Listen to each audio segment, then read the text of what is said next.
సాహితీ infra MD లక్ష్మీనారాయణను ED అధికారులు అదుపులోకి తీసుకున్నారు. ఆయన్ను అదుపులోకి తీసుకుని విచారిస్తున్నట్లు తెలుస్తోంది. 1500 కోట్ల రూపాయలు వసూలు చేసి మోసం చేసిన కేసులో సాహితీ ఇన్ఫ్రాపై కేసు నమోదు చేసిన సిసిఎస్ పోలీసులు దర్యాప్తు చేస్తున్నారు. దీనిలో భాగంగా సాహితీ ఇన్ఫ్రాపై ఇప్పటి వరకు 50కి పైగా కేసులు నమోదయ్యాయి. ఫ్రీలాన్స్ ఆఫర్ల పేరుతో హైదరాబాద్ లో సుమారు 3000 మంది నుంచి కోట్లాది రూపాయలు వసూలు చేశారు. ఇప్పటికే 200 కోట్ల ఆస్తులను అటాక్ చేసిన సిసిఎస్ పోలీసులు సంస్థ ఎండీ లక్ష్మీనారాయణను అదుపులోకి తీసుకుని ప్రశ్నిస్తున్నారు.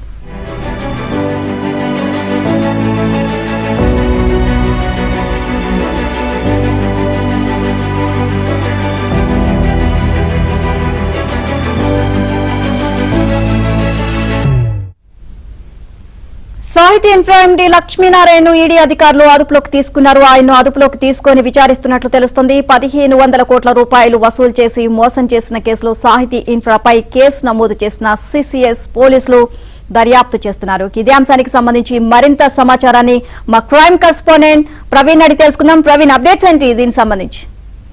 ఫ్రీలాన్స్ పేరుతో చాలా మంది హైదరాబాద్ తో పాటు వివిధ ప్రదేశాలకు సంబంధించినటువంటి వ్యక్తులను సాహితీ ఇన్ఫ్రా వాళ్ళు ఫ్రీలాన్స్ పేరుతో మోసాలకు పాల్పడ్డారు. ఇప్పటి వరకు 1500 కోట్ల వరకు కూడా మోసం చేసినట్లు ప్రస్తుతం సాహితీ ఇన్ఫ్రా లక్ష్మీనారాయణ పైన కేసు నమోదు చేయడం జరిగింది. హైదరాబాద్ సిసిఎస్ పోలీసులు నిన్న రాత్రి లక్ష్మీనారాయణను అదుపులోకి తీసుకోవడం జరిగింది. ఇప్పటికే సాహితీ ఇన్ఫ్రా కార్యాలయంలో సోదాలు నిర్వహించినటువంటి పోలీసులు వారి ఆస్తులను కూడా ఇప్పటికే అటాచ్ చేసినటువంటి పరిస్థితి కనపడుతుంది. సాహితీ ఇన్ఫ్రాపై ఇప్పటి వరకు 50కి పైగా కేసులు నమోదవడం జరిగింది. బాధితులందరూ కూడా సిసిఎస్ ముందు ఆందోళన చేశారు. తమకు న్యాయం చేయాలంటూ కూడా కోర్టుకు సైతం వెళ్ళినటువంటి పరిస్థితి కూడా కనపడుతుంది.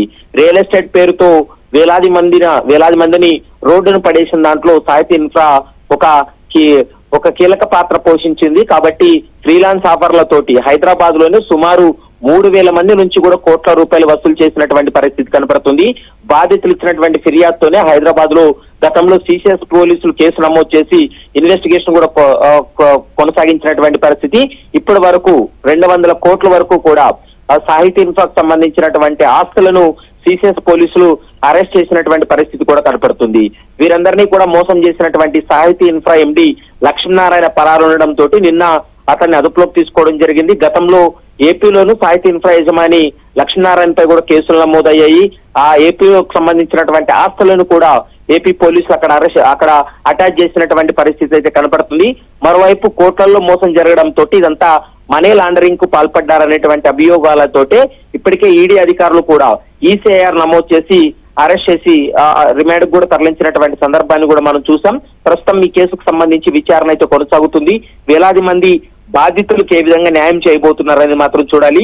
ప్రస్తుతం హైకోర్టులో కూడా కేసు నడుస్తుంది కాబట్టి కోర్టు ఆదేశాలతోటే బాధితులకు కూడా న్యాయం జరిగేటువంటి అవకాశం అయితే కనపడుతుంది. Right, thank you Praveen.